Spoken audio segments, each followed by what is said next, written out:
আমি যেখান দিয়ে হাঁটছিলাম সেখানে গৌরী একটা কলার খোসা চুড়ে ফেলে রেখেছিল, তুমি জানো, যাতে পড়ে গিয়ে আমার সমস্ত দাঁত ভেঙে যায়, আমি যাতে না আসতে পারি। আর শুধু তাই নয়, ও ইচ্ছে করে একটা মৌমাছির চাক ভেঙে দিয়েছে, আর সমস্ত মৌমাছি আমাকে একেবারে কামড়ে কামড়ে শেষ করে দিয়েছে। শৈলমা, মিথ্যে কথা বলার একটা সীমা আছে। বন্ধ করুন আপনার এই মিথ্যাচার। আপনার এতটুকু বাজছে না?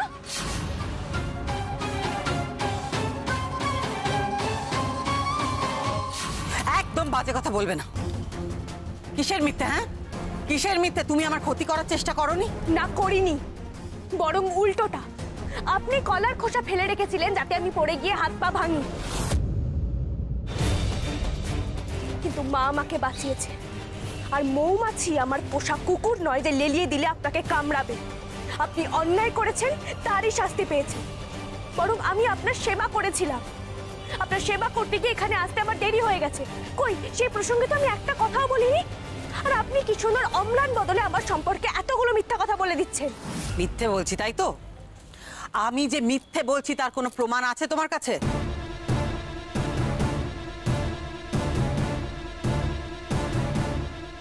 প্রমাণ আছে। কে বললো প্রমাণ নেই? এই দেখুন, এই যে আপনারা সবাই এই ছবিটা দেখুন।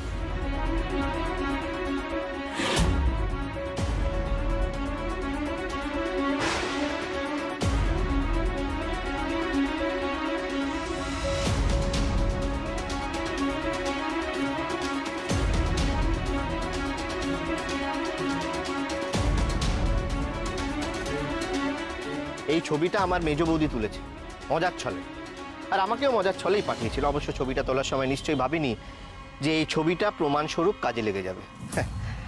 দেখুন আপনারা, এটা দেখলেই বুঝতে পারবেন যে শৈলমা আসলে মিথ্যে কথা বলছে, এবং হয়তো এইভাবেই আপনাদের মিথ্যে প্রতিশ্রুতিও দিয়েছে। এবার আপনারা ভেবে দেখুন, এই মিথ্যেবাদীকে আপনারা ভোট দেবেন কিনা।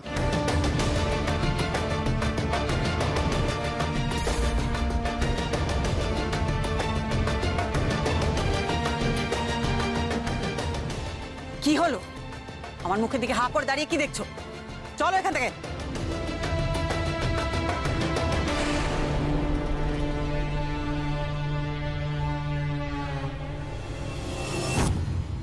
না, আমি কিচ্ছু ভুলিনি, কোনোদিন ভুলবো না। চোখ বন্ধ করলে সে প্রত্যেকটা মুহূর্ত চোখের সামনে দেখতে পাই। বুকের ভেতরটা যন্ত্রণায় মুচড়ে ওঠে, কিন্তু আমি যে কিচ্ছু করতে পারছি না, কিচ্ছু না। দাঁড়াও, আমি দেওঘরে ফিরে ডিটেলসে কথা বলছি। রাখছি।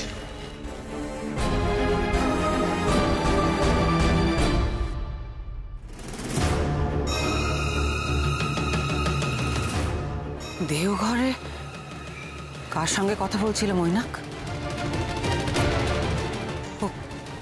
না না, ওর সম্পর্কে আরো অনেক অনেক কিছু জানতে হবে। ওকে দেওঘরে কোথায় থাকে, কি করে, সব।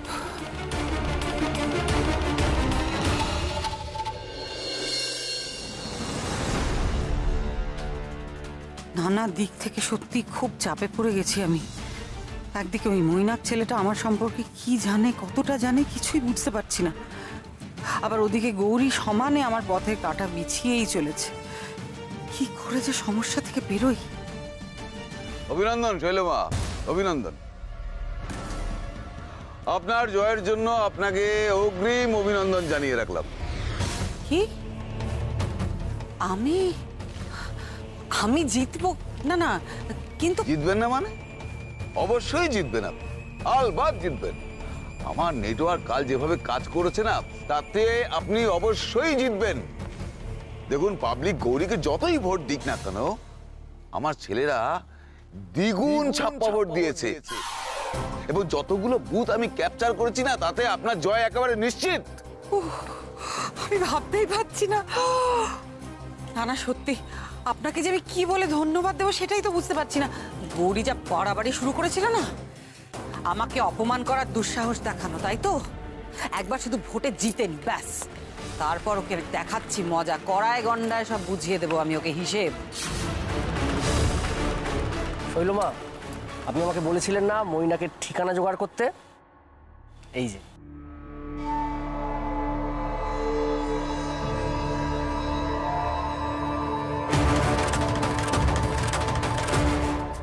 এইটাই মৈনাকের ঠিকানা, তো তুমি নিশ্চিত তো? বাহ, পাশার দান এবার আমি উল্টো দেব।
শৈলজা ঘোষাল আর গৌরী ঘোষাল।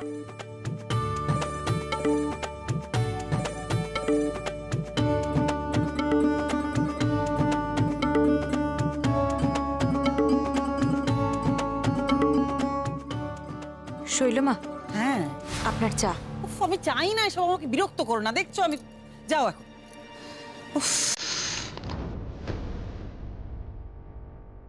আজ একটু পরে ভোট গণনা শুরু হবে, সমস্ত আয়োজন সম্পূর্ণ। আসুন দেখে নেওয়া যাক সব থেকে আলোচিত দুই প্রার্থী একই বাড়ি থেকে মুখোমুখি লড়ছেন, শৈলজা ঘোষাল আর গৌরী ঘোষাল। কি বলছেন? আমি নিশ্চিত আমি জিতবই। আমার এত ভক্তরা সারা দেশে বিভিন্ন জায়গায় ছড়িয়ে ছিটিয়ে রয়েছে, আমার নির্বাচনী এলাকার ভক্তদের অর্ধেক ভোটও যদি পাই, তাহলেই আমি বিপুল ভোটে জিতে যাব। গৌরী ঘোষালকে আমি আমার প্রতিদ্বন্দ্বী মনেই করি না। মানুষ যদি আমাকে যোগ্য মনে করেন, যদি আমাকে বিশ্বাস করেন, তাহলে আমি জিতবো।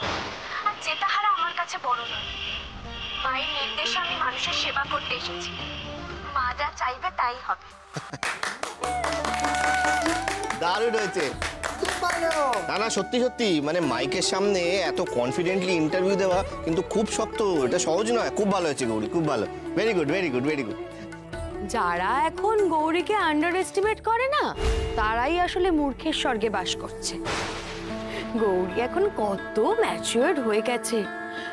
এখন যদি কেউ ভাবে যে গৌরী সেই আগের গ্রামের সরল মেয়েটা আছে, তাহলে কিন্তু সে খুব ভুল ভাবছে।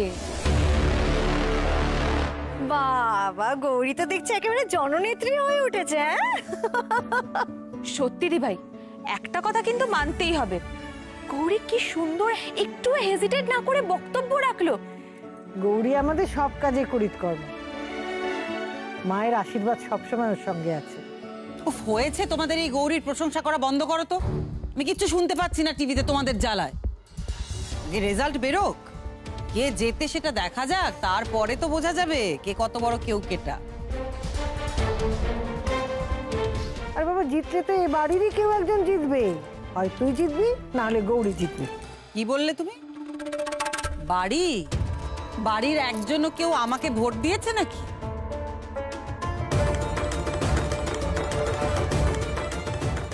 তোমরা কেউ একজনে কেউ ভোট দিয়েছো? তোমরা সবাই আমার বিরোধী পক্ষ, আমি কি জানি না? না না শৈলমা, আমি আমি আপনাকে ভোট দিয়েছি।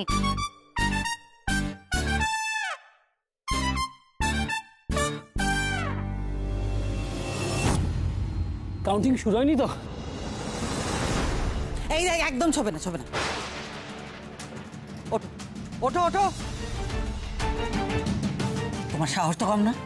তুমি এই বাড়িতে আর কোনোদিনও পা রাখবে না, বুঝেছো?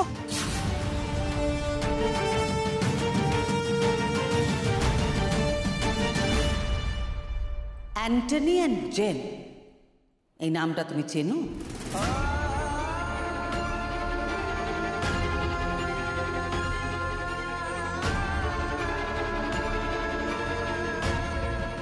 কি হলো, চুপ করে আছো কেন? উত্তর দাও।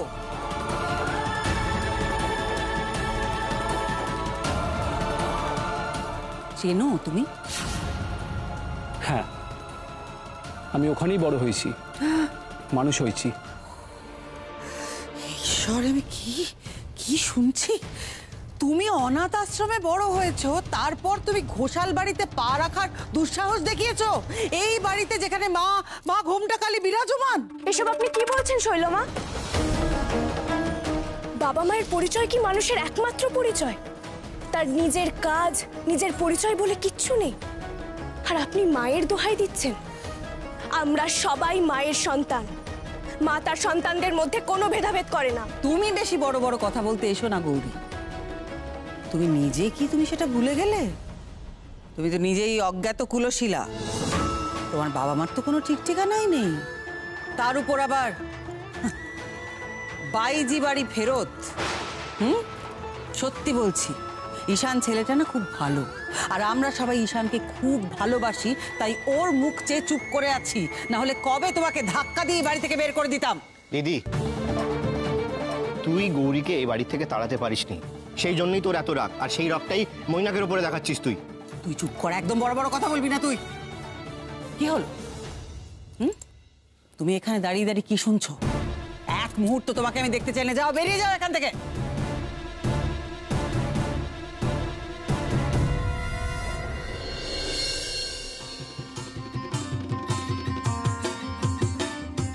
খ্রিস্টে আর খ্রিস্টে কিছু তফাৎ নাই রে ভাই, খ্রিস্টে আর খ্রিস্টে কিছু তফাৎ নাই রে ভাই, শুধু নামের ফেরে মানুষ ফেরে কেউ কথা শুনি নাই, খ্রিস্টে আর খ্রিস্টে কিছু তফাৎ নাই রে ভাই, খ্রিস্টে আর খ্রিস্টে কিছু তফাৎ নাই রে ভাই, খ্রিস্টে আর খ্রিস্টে কিছু তফাৎ নাই রে ভাই, খ্রিস্টে আর খ্রিস্টে কিছু তফাৎ নাই রে ভাই।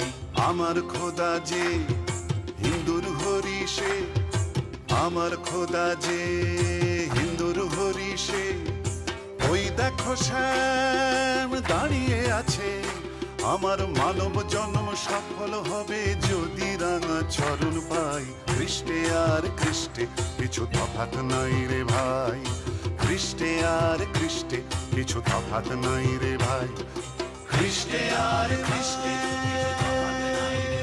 কিছু তফাৎ নাই রে ভাই। কিরে দিদি, উত্তর পেয়ে গেছিস তো? আগে নিজের মনটাকে পরিষ্কার কর, পবিত্র কর, তারপরে বাকিদের বলবি। আমাদের বাড়ির লোকেরা কোনোদিনও জাতপাত সাপোর্ট করেনি, ধর্মান্ধতাকে সাপোর্ট করেনি। দেখুন শৈলমা, সংকীর্ণতা আমার মনেও একসময় ছিল, কিন্তু মায়ের কৃপায় আর ডাক্তারবাবুর কথায় আমি সেসব কাটিয়ে উঠেছি। আমি জানি ঠাকুর শ্রী রামকৃষ্ণদেব বলেছেন, যত মত তত পথ। বাহ, কি দারুণ গৌরী, কি দারুণ তৈরি করেছো তুমি নিজেকে। হ্যাঁ, সাংঘাতিক ব্যাপার। কথায় কথায় তুমি মনীষীদের উদ্ধৃতি দিচ্ছ। এইসব কে শিখিয়েছে? ওই ছেলেটা মৈনাক নিশ্চয়ই। না, ওর হাতে তো অপুরন্ত সময় তোমার খিদমত খাটার জন্য।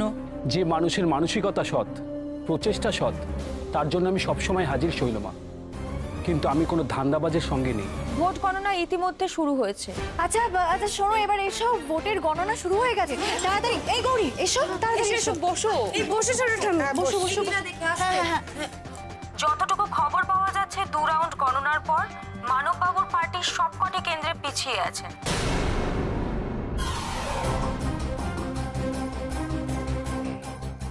পিছিয়ে আছেন গৌরী ঘোষালও শৈলজা ঘোষালের থেকে বেশ কিছু ভোটে।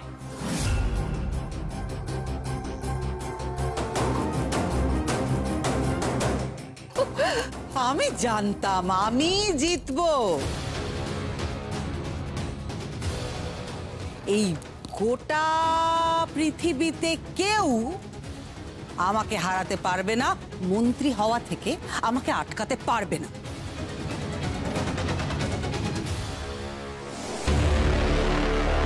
দাঁড়ান শৈলমা, এখনই এতটা শিওর হবেন না, এখনো অনেক রাউন্ড গণনা বাকি আছে।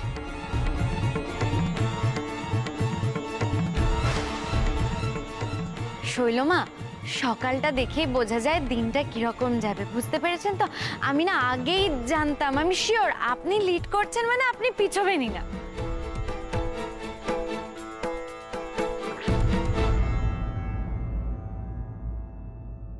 আমার অতীতের খবর নিচ্ছেন, খুব ভালো কথা, কিন্তু আমিও আপনার অতীতের সম্পর্কে ওই 2-4 কথা জেনে নিয়েছি শৈলমা।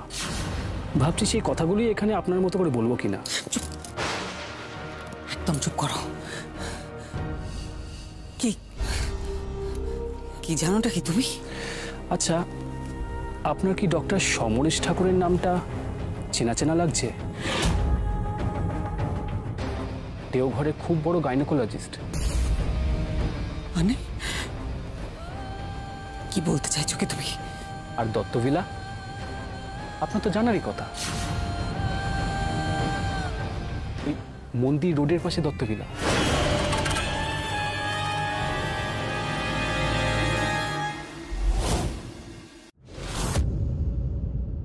কিছু মনে পড়ছে? তুমি আমাকে ব্ল্যাকমেল করতে চাইছো, তাই তো? হ্যাঁ, আপনার যা ভাবলে সুবিধা আপনি ভাবুন। কি হলো, কিছু বলুন এবার।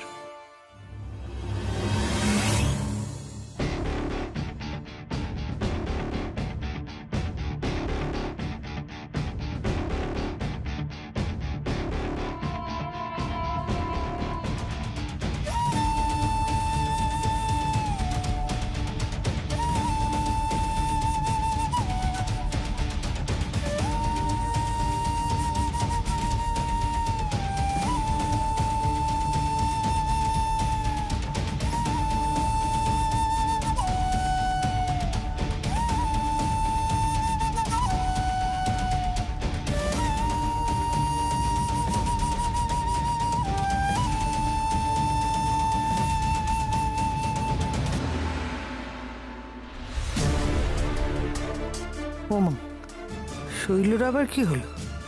ভালোই তো ছিল। দিদির যে কখন কি হয় বোঝাই যায় না।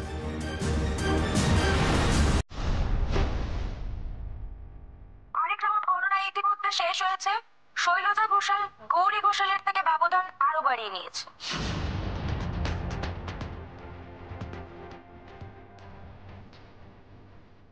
আরে দূর বাবা, একটার পর একটা রাউন্ড হয়ে যাচ্ছে আর দিদি এগিয়ে যাচ্ছে,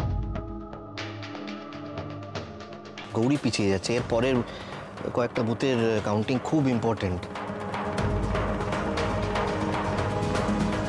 মানে এটাতে যদি গৌরী পিছিয়ে পড়ে তাহলে কিন্তু মেকআপ করা খুব মুশকিল হবে। কিছু বুঝতে পারছি না। তোমরা তো ভাবছো কেন ছোটকা? মা যদি চান আমি জিতি, তাহলে আমি জিতবো।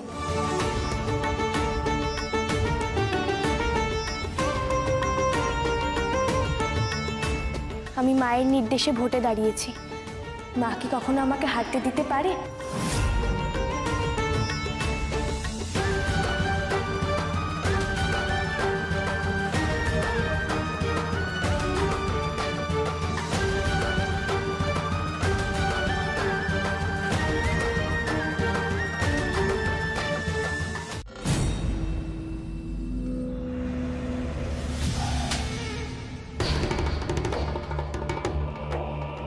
আমার মেয়েকে বিয়ে করবে তুমি?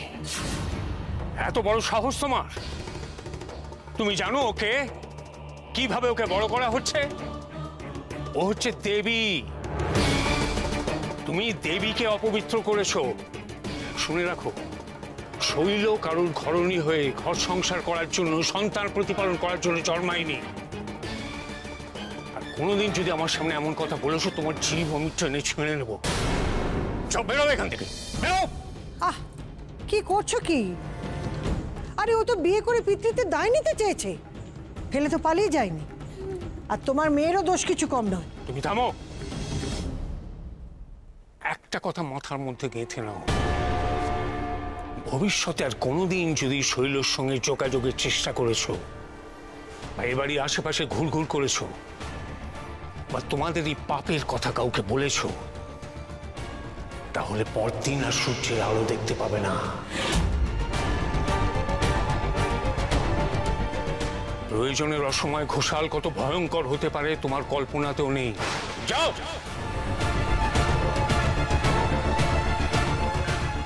ওকে তাড়িয়ে দিলে কি হবে? মেয়েকে কি লুকিয়ে রাখতে পারবে? আর কিছুদিন পর তো লোক জানাজানি হয়ে যাবে। তখন এত দেরি হয়ে গেছে যে গর্ভপাতও করানো যাবে না। না, ও যে এভাবে চেপে রাখবে বুঝতেই পারেনি। চুপ করো, আমি সব ব্যবস্থা করে ফেলেছি। আগামী 1 বছরের জন্য আমরা দেওঘরে থাকবো, দত্তভেলায়। ওখানে আমার এক পরিচিত খুব বিশ্বস্ত ডাক্তার আছেন, ডাক্তার সমরেশ ঠাকুর। তিনি শৈলকে দেখবেন, কাক পক্ষীতেও টের পাবে না। ব্যাপারটা যেন সম্পূর্ণ গোপন থাকে। তুমি দেওঘর যাওয়ার জন্য গোছগাছ করো অরুন্ধতী, এদিকটা আমি সামলাচ্ছি।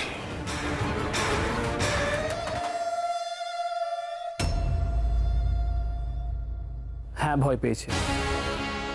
শৈলজা ঘোষাল ভয় পেয়েছে। এটা তো সবে শুরু। আমি সেই সব ভয়, যন্ত্রণা, একাকিত্ব আমি সব ওনার মধ্যে দেখতে চাই, যেটার মধ্যে আমি এতদিন গেছি। আমি প্রতিশোধের কারণেই এখানে এসেছি। যতদিন না আমার উদ্দেশ্য সফল হচ্ছে, আমি বাড়ি থেকে কোথাও যাচ্ছি না। কি উদ্দেশ্যে তুমি এই বাড়িতে এসেছো মৈনাক?